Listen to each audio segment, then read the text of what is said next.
జై శ్రీరామ్. ఇప్పుడు మనం 4వ చక్రమైన వేద చక్రం, ఇప్పుడు మనం 3 చక్రాలు నేర్చుకున్నాం. 4వ చక్రమైన వేద చక్రంలో రాగాలు ఇప్పుడు మనం ఎక్కడి నుంచి 19 రాగం నుంచి స్టార్ట్ అవుతాయి. 19th అదేంటి? ఝంకారధ్వని.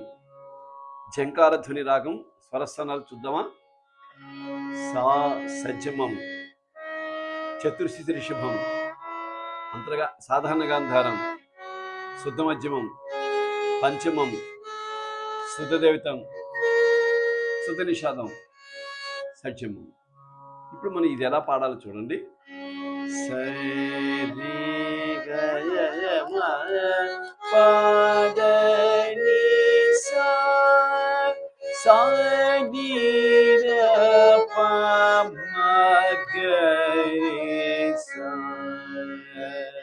ఇది ఝంకారధ్వని.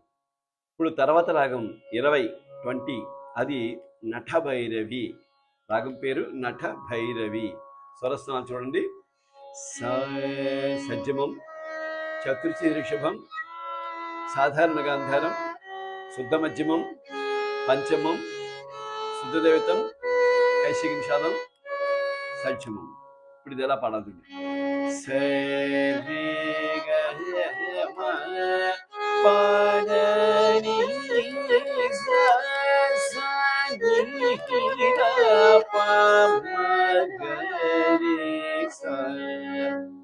ఇప్పుడు మనం నటభైరవి నాట్యం నేర్చుకున్నాం. ఇప్పుడు అలాగే 21 అది కీరవాణి. రాగం పేరు కీరవాణి. దాంట్లో స్వరస్థానాలు చూద్దామా? షడ్జమం, చతుర్శితి రిషభం, సాధారణ గాంధారం, శుద్ధ మధ్యమం, పంచమం, శుద్ధదేవితం, కాక నిషాదం, సంచమం. ఇది ఒకసారి చూద్దాం ఎలా పాడాలో.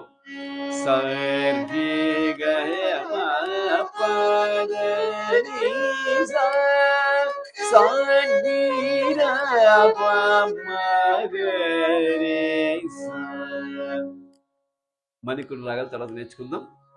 జై శ్రీరామ్.